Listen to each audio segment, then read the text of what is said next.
All right, welcome back. Hit the subscribe button. You know the deal. Hit it.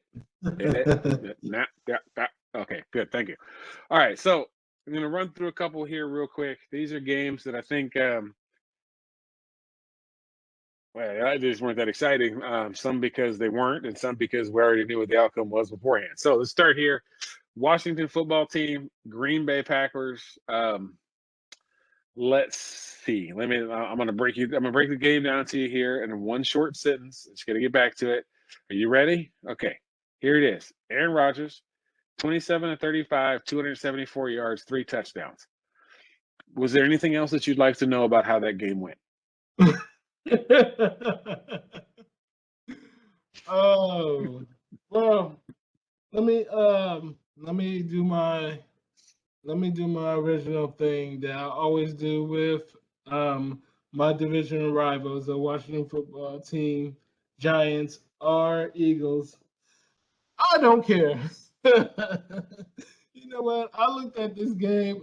We both looked at this game and made the prediction that Packers were going to win this game. Nobody thought that Washington football team had a chance in this game.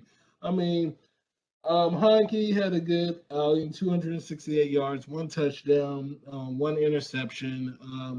They only scored 10 points, so I mean, it's So what can not an efficiently productive day. Is that what you're getting at No, there? no, no. He got over 200 yards. So, you know, um, Well, Aaron Rodgers. and Green Bay punted 3 times. It looks like so. There is Mm, that. You had those 3 punts. That good job, guys. Good job. And a I block field mean, goal. nobody thought this was going to really be a game at all. Aaron Rodgers was going to take care of business, and the He did. Washington football team are not. It's just not a good football team at all. They're 2-5 right now. Packers are 6-1. You kind of knew that Aaron Rodgers was going to come out and play a good game. He had no interceptions. I mean, if you look at the running, Washington football team altogether had 195 yards. That was spread out within 4 players. Heineke had 95 yards, so the quarterback was running more than the actual running back. Gibson had 14 51 yards. I mean, the the Washington football team were able to run the ball, but when you have Aaron Rodgers on the other side, it really doesn't really matter what you can do because he's gonna he's gonna counter you just like a boxer. He's gonna counter you. Oh, okay, well, you're gonna do that. Well, I'm gonna do this. So Mm-hmm. um I think it's I think that and plus receiving yards, 6 receptions for Adams, 76 yards, one touchdown.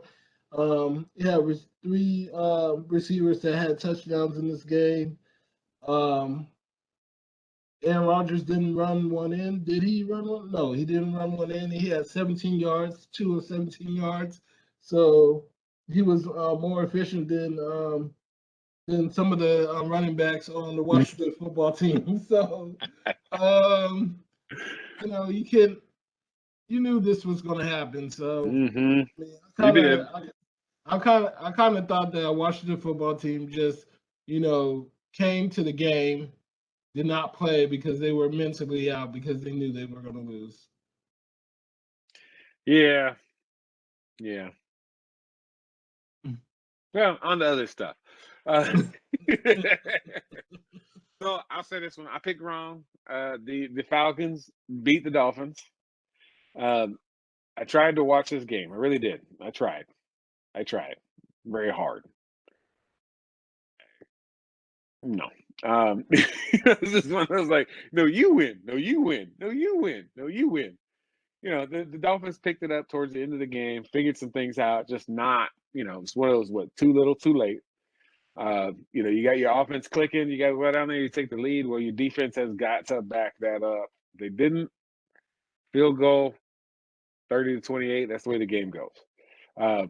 There's stuff to build on here, and not to discount the Falcons, right? It's like, Matty Rice there. He's still he's still he's still got some skills there, right? He's still got a lot of wealth of experience and ability, but for the Dolphins right now, it's like you've got a lot of talent, but man, is it not on the same page. So all I can say there is, their offense has their streaky moments. Defensively, I really think that they've got what they need, but whether it's scheme or what, they're just in a spot where they just really can't rely on their defense, which means that if the offense stays streaky, right, they just need to be hot. If the offense stays streaky, they're going to lose more than what they win because they just right now you can't rely on the defense to get it done. Okay. I want to say I did pick the Falcons to win this game. I think that um, that Tua played a good game. He had 4 touchdowns, 2 interceptions, 291 yards.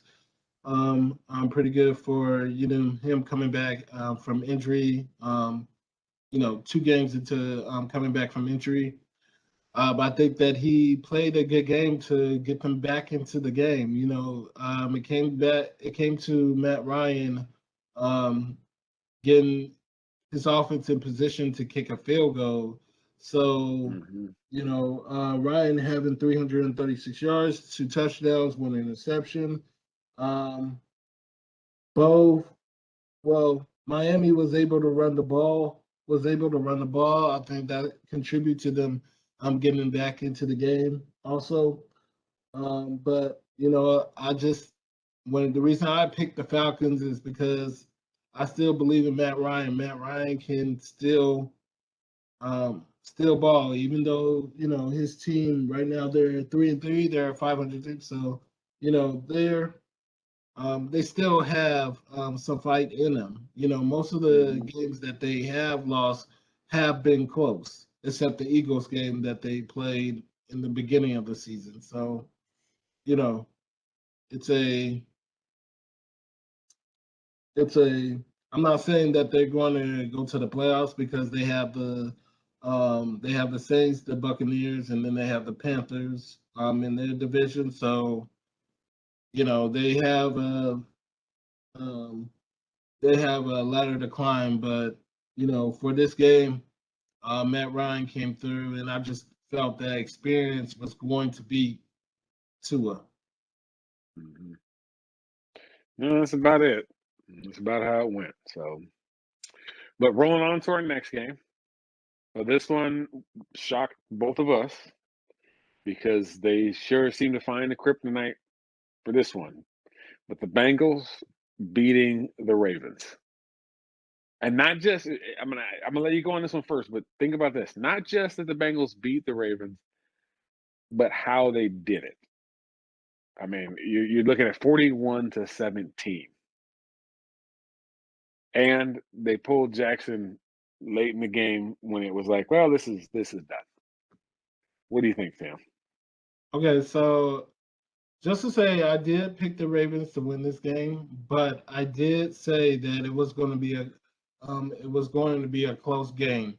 Now, the reason I said it was going to be a close game is because I said that the Bengals defense is not something that is going to roll over because they actually play great defense. I think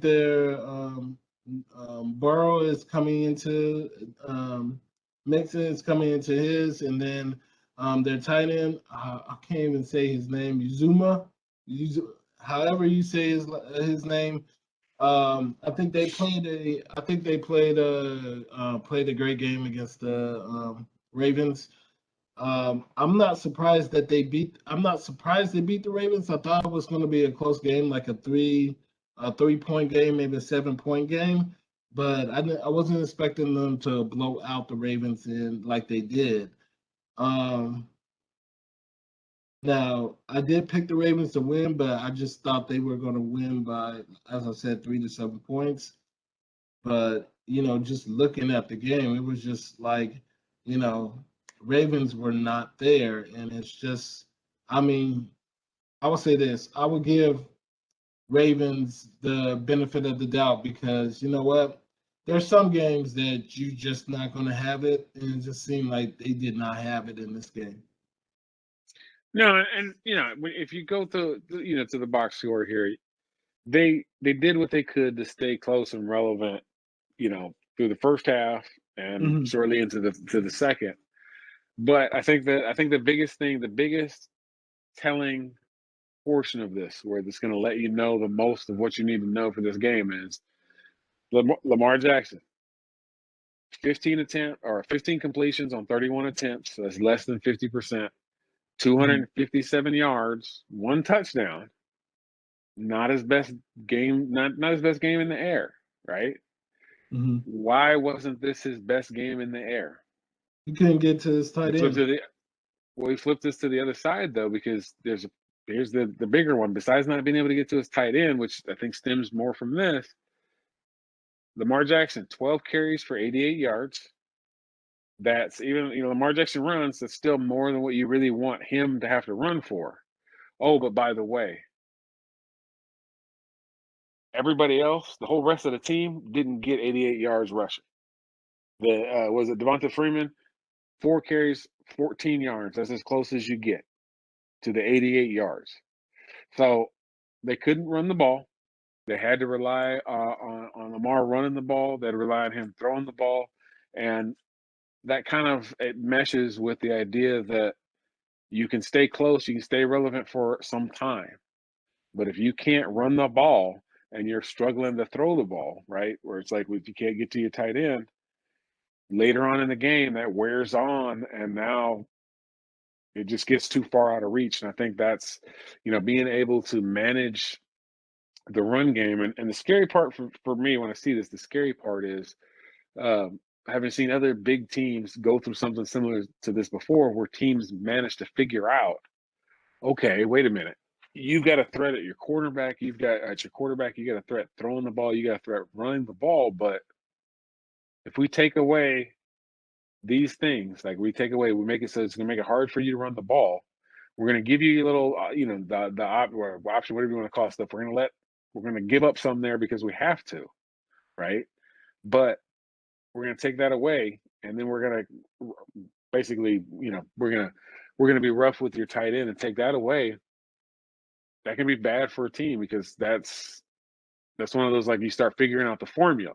Now, between Lamar Jackson and Harbaugh, the rest of the team, there's no one formula that's going to solve it. This formula worked this week. It's not going to work next week. So I don't think it's the end of the day, but it definitely makes the race for the division a lot more exciting. It does. It does. I mean, it was pretty even with the running of the ball. Cincinnati ran for 111 yards, and Ravens ran for 115. Joe Burrow had his 416 yards throwing, 3 touchdowns, 1 interception. I mean, this I will say this: the next time that the Ravens see the Bengals, then I would say that the Ravens will win this game. Now I know that Yeah. we picked them for this game to win, but hey, it's any Sunday, any Sunday, any team can lose. So you know, Yep. Ravens will be ready for them when they come back. That they will. Now, moving on. Grudge match time. I've been waiting for this. Grudge match. So who was supposed to win this one? Who was it that you said was going to win this one? I picked the You figured Lions. they were due. They were due. And I'll give you this. In the beginning, it looked like you were right, like they're due, but it wore off. So we have the Lions going into Los Angeles playing the Rams. End of the game, 28-19. Didn't start that way necessarily, but gotten into the second quarter, into the second half, and LA kind of solidified what they were going to do and called it a day. But it was still a very close game. Jared Goff came in there. He was definitely playing inspired, as you said he would. He went in there. He played, and I don't think this is a Jared Goff like, oh, you messed up so you couldn't make the win out. This was much like all their other losses, a team loss, right? This is one where they needed the rest of the team to kind of come up and play better, and the team wasn't able to do that. The Rams definitely, though, did not play their best. They didn't have, the greatest day out there, but they didn't have their worst day either, and they managed to pull it off. It's an exciting game to watch. I was more interested in, it's the Stafford Goff trade thing, who's coming out on top, and we continue to see that apparently the Stafford side of it was the winner. Sometimes change of pace helps you out. I know Goff's still looking for his first win without McVay, and hopefully they get that soon. He's like, I don't know, the Lions, you feel for him because they have so many tools and they have so many things going for them. They just having a hard time clicking it. And much like the other teams, they're actually playing close games. They're just not able to put the last step on it. And, those are teams that can be dangerous because if all of a sudden they can, right, they're 0-7 now, right? So they got 10 games left. What if they figure it out and they finish off the season 10-7, right? We've seen weirder things happen in life, right? That's So, true. and they're on that cusp of being that dangerous. In reality, they are a dangerous team. If you look past the Lions, they will beat you. Nobody's looked past them yet, so they haven't been able to do that. But if they can finish the rest of it, get the right tools in place, get everybody to click, they're going to be a very dangerous team. But at the end of the day, the Rams won. Stafford looks like a genius. So, hey. Well, I would say this, that let's just say that the trade that the Rams got in Detroit, they got a even trade. The reason I'm saying that is because even when Stafford was playing for the Lions, they were getting either blown out or they would lose by 7 points. These now Goff is actually getting them into position to win, but is coming up with mistakes like the Ravens won a 66-yard field goal. You just can't do anything with that when somebody hits Yeah. that. What do you do? It's like, here's a 66-yard field goal. Yeah, we got it, guys. What? But I was impressed at how the Lions were coming out. I mean, they went down the field, scored the touchdown, and then did an offside kick to get the ball back, got it back, did two fake fake punts and converted them. So I mean, I was excited that they looked at it like, hey, let's try this. We're not losing with anything by doing it, so might as well try Nothing it. to lose. Yeah. I mean, So which is it's a good thing to see him play that way, to play like, you know what, let's just go out here and do whatever we can to win. mhm. Like I said, I mean, I don't know what it is. I don't know. I wish I knew what the missing link was for them because it looks like they've got everything they need. They just need that one something to get it to mesh and meld together and they can do something. But that's kind of been Detroit's issue for the longest of times, where it's like, you're just not able to put that last finishing touch on it. That just can't get there. yeah, I mean, it was a good game. Golf had 70 yards, one touchdown. Yeah, his turnovers killed him. I mean, when he was able to get the game close enough where they would have been able to win the game, he threw a pick inside the end zone, and that kind of ruin whatever they were going to be able to do. He does need to watch that as far as his turnovers, but I mean, this game was a pretty even game all to the fourth quarter. So it's I think that both teams made out great with the trade. Rams are doing their thing, and then also Goff is putting the Detroit Lions in a better position to win, but they just need to get over that hump. Now, you know, look at the losing seasons with Stafford when he was with the Lions. So, and everybody's saying that he's a great quarterback. He's a great quarterback. He's just with the Lions. It's just you know, I think that probably not this year, but next year that they'll get their Detroit is going to be something to reckon with because maybe they're going to be able to put it all together. Maybe, maybe. So here, before we jump off to another break here, I want to cover two more just real quick because these are kind of like, yep, that's pretty much what everybody figured they were going to happen here. Which what I did. So, Texans at the Cardinals. The Cardinals mopped the floor with them. They're still undefeated.